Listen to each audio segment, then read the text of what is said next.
Hey, this is Mark Rodriguez. And this is Johnny Rodriguez, and you're watching the Video Game Masters. Alright guys, we already talked about Street Fighter Alpha in a previous episode, so now we're going to continue with Street Fighter Alpha 2 and also Street Fighter Alpha 2 Gold as seen in Street Fighter Alpha Anthology and Street Fighter Collection for the PS1 and PS2. Let's check them both out.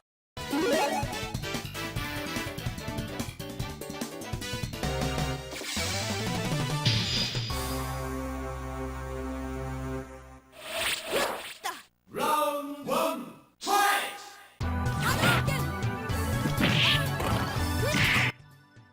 Street Fighter Alpha 2 hit the arcades in 1996 and is more of a remake of Alpha 1 as opposed to an actual sequel, since everything that happens in this game story-wise replaces what already happened in the first game. Later on that same year, home versions were also released for the PlayStation 1 and the Sega Saturn. Street Fighter Alpha 2 brings back Zangief and Dawson from Street Fighter 2. Gen for the original Street Fighter and Rolento from Final Fight. You also have a new character, Sakura Kasugano, who looks up to Ryu and wants to be trained by him. Finally, the hidden characters from the first game, Dan, Akuma, and Bison, are now playable. This is probably the first game that has Akuma selectable right away without any secrets. Other than having a larger cast of characters, you still have the alpha counters and the air blocks, as well as the super combos that can be level 1, 2, or 3 depending on how many punch or kick buttons you press. The most noticeable new feature is the custom combo that can be done instead of a super combo using the same power bar. The custom combo mode lets you string together as many regular attacks and special moves as you can before the custom combo bar runs out. The game's story pretty much follows the lives of the Street Fighters without there being an actual tournament taking place.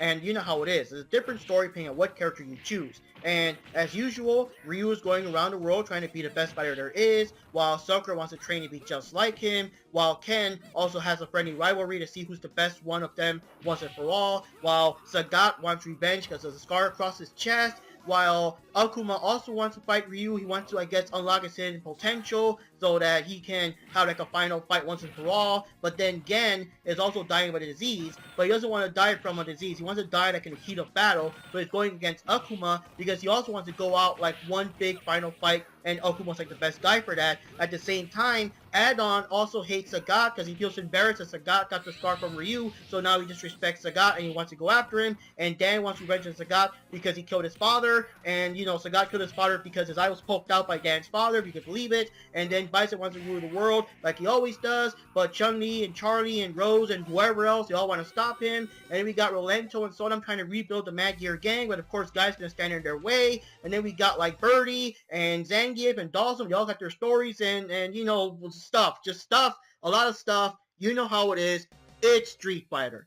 Also, the game has a different final boss depending on what character you chose to keep it interesting. Another detail the game has are these different icons that appear depending on how you won a match. You have all kinds of different symbols depending on if you won with a perfect,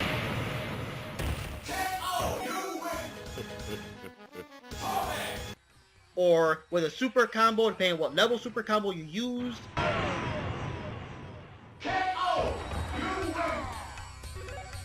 or if you used a custom combo, or even the block of cheese if you win due to block damage, because yeah, that is pretty cheesy. When you beat the game, you get a nice little rundown of all your different wins and all the different symbols. Check it out, Sagat was kicking all kinds of ass. Alpha 2 also has a few hidden stages, and the hidden fighters Shin Akuma, which is basically Akuma fighting without holding back, and Evil Ryu, which makes Alpha 2 the first game you ever see Ryu lose control of the Dark Hado. Later on in 1997, Street Fighter Collection was released for the PlayStation and Sega Saturn that included Street Fighter Alpha 2 Gold.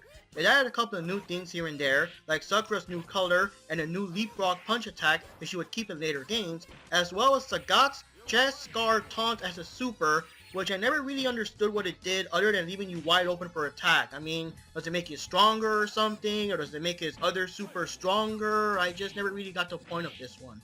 The most noticeable thing about Alpha 2 Gold is the addition of Cammy. Now, this version of Cammy is based on her appearance from X-Men vs. Street Fighter, which was before she made an official return in Alpha 3. In the PS2 version of Alpha 2 Gold that came with Street Fighter 2 collection, you could only use her in the Versus mode.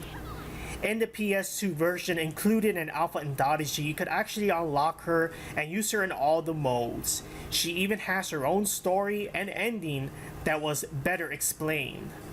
Aside from regular stuff like arcade mode, versus mode, and survival mode, Alpha Gold and Street Fighter Collection added an Akuma mode if you want to actually fight the super cheesy Shin Akuma. Yeah, screw that. The version of Alpha 2 included in Street Fighter Alpha Anthology for the PlayStation 2 has a dramatic battle mode where you can choose a team of any two fighters and face Adon, Sagat, Bison, and Shin Akuma. The other character can be controlled either by the computer or with your buddy. Alright, so now it's time for my thoughts on Street Fighter Alpha 2. Hey wait bro, what about the SNES version? The SNES version? Yeah, you remember, we used to play the SNES version like crazy until we finally bought a PlayStation.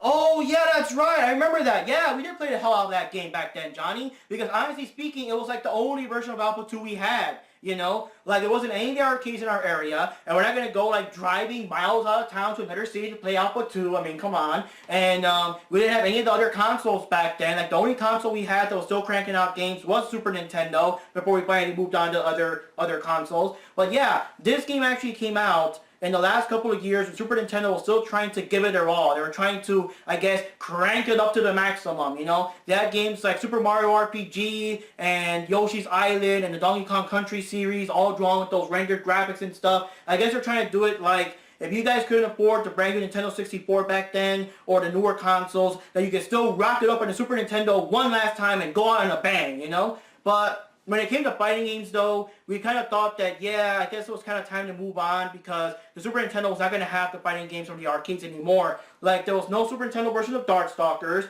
there was no Super Nintendo version of Street Fighter Alpha 1, and we never did get Super Street Fighter 2 Turbo when you think about it. And also, like, X-Men Children of the Atom, with like the high jumps and like the multi-stages you break through. Like, I don't know how that would have worked in 16-bit. You probably would have had a lot of slowdown and missing animations and stuff. And then King of Fighters 94 had so many characters, like the Super Nintendo version would have probably skipped out entire teams and animations and stuff. So I don't know how they would have done that. So when the magazine announced that they were actually going to make a Super Nintendo version of Street Fighter Alpha 2, I was like, wait, what?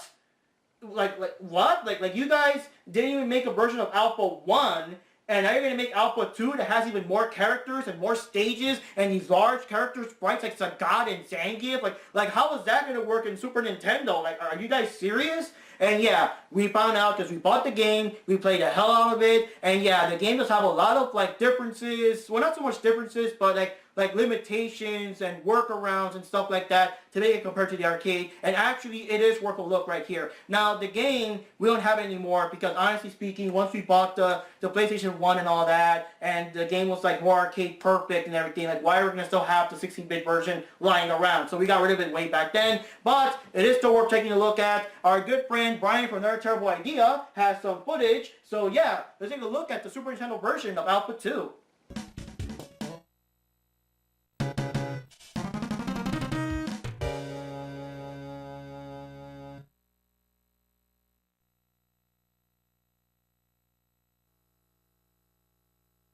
Round one, fight!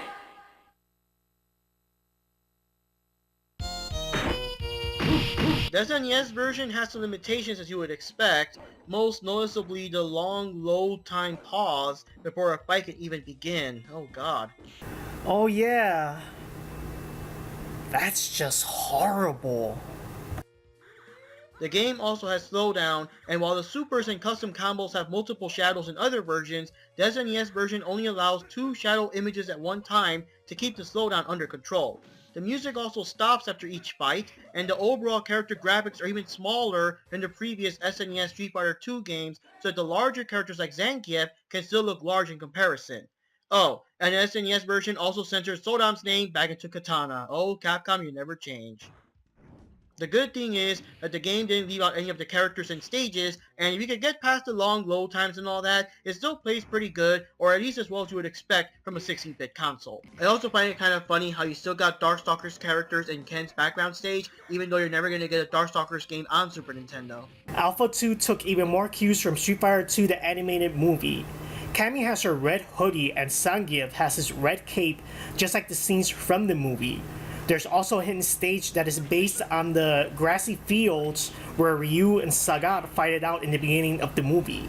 There was also a Street Fighter Alpha anime movie that was kinda alright. It was very strange though, with weird characters and whatever, but I guess it was passable. And then we had Street Fighter Alpha Generations, which was just flat out horrible. Alright, now that we covered the Super Nintendo version, I can go into my thoughts of Street Fighter Alpha 2, covering the whole experience. Now, yes, the first time that we did play the game was the Super Nintendo version. That's all we had. But the game, if you actually look past all the slowdown and loading, all the limitations and stuff, it plays exactly like the arcade. I mean, the characters were all there. You have all the cool moves, all the super combos, the techniques. It was fun, you know, doing the custom combos, trying to practice like the alpha counters and stuff like that. It was like pretty cool. We had a big blast playing all these characters and all this stuff. But what surprised us was when we finally did buy a PlayStation and we got Street Fighter Alpha 2 Gold that was included in Street Fighter Collection, we were like, oh, this is going to be so awesome, just like the arcade, man.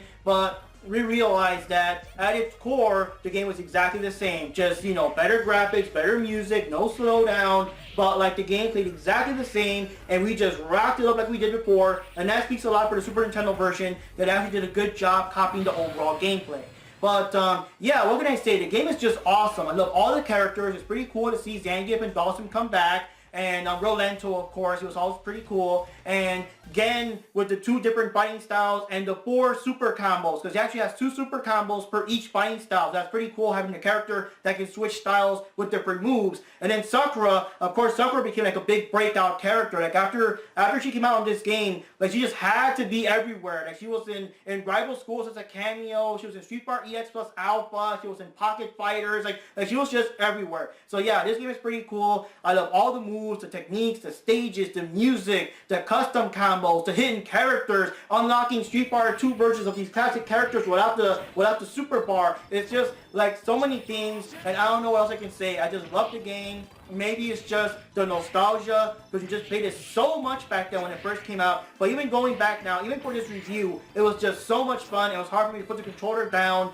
I just wanted to like play it again and use all the characters and all their moves and all the stages. It was just pretty cool. So what can I say? If you're a fan of classic Street Fighter and you still like Street Fighter Alpha 2 and stuff like that, that's one thing I really wish they would release the Alpha games on Xbox Live or something like that. But if not, if you can still find a copy of at least Street Fighter Alpha Anthology for the PS2, or if you can have it here in PS1, if you still have a PS2 or PS1, just get it because this game is just fun. It's just awesome. Okay, so what I generally think about Alpha 2 is that it's a very good sequel to Part 1. There's more characters, better stages, it plays a lot faster. When it comes to the home consoles, respectively, between the SNES version and then the... I'll just go ahead with PlayStation 2. Of course, PlayStation 2 is much closer, or pretty much it's like a direct port from the arcade, so it has all the animation sprites. It plays just as fast. It's just as dynamic as the original arcade game, so there's not much to add there. Like it's pretty much like you're playing the arcade game. Now, when it comes to the SNES version, the game generally plays good. It plays pretty much the same like if you were playing the Alpha 2 game in the arcade. Minus the fact that it is still in the SNES version, so they still have their limitations. You know, the graphics are really small. I think they looked a little on the spritey side. Whenever you would do a custom combo, the game would slow down a lot.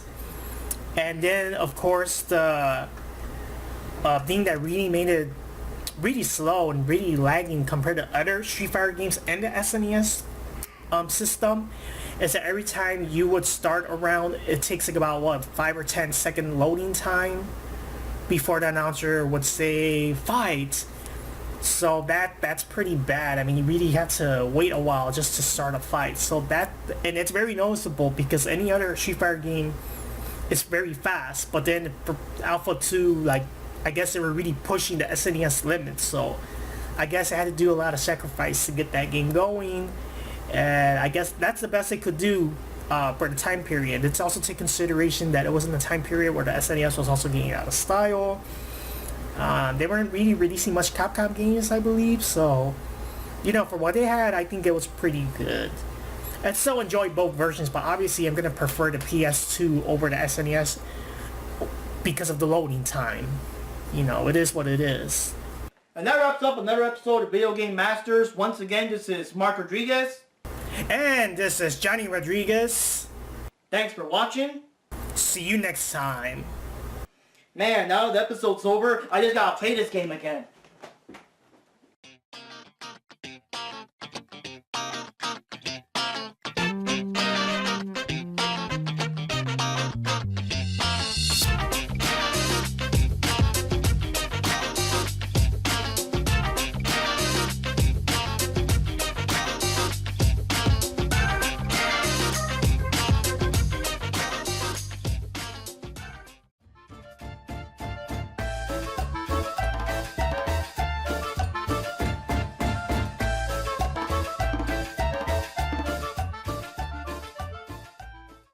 Dude, there's an off-the-wall rumor going around that these groovy cats use the internet to make review shows, man. That's out of sight, man. You should totally, like, review movies and stuff. Cool your chops, man. We're reviewing video games. Video games? It's all about the movies, man. Cool it, ding-a-ling. We're reviewing games. No one would watch a show about a guy reviewing video games, man. Well, no one would watch you review movies. And no one would want to watch you, period! More! Mark! More! Mark! You guys? The internet wasn't invented yet. Okay, I made up the 60s part, but it still happened that way. Yeah. Now can I leave this flashback? More! Yeah, Mark. I'll make a better review show than you. I'll be getting you next time later.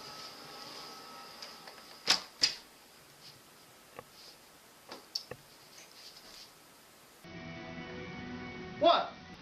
You mean this whole time you were fighting over a stupid argument? And I won't rest until I destroy him. Well, be that as it may, for this once you will have to work together to solve this problem. But, be warned. People like me and Gur-X Dolly, we can throw our voices at the show. But Angel, she can alter the show. She can mute scenes, turn it black and white. That purple thing, she's much more powerful than any ordinary voice bender.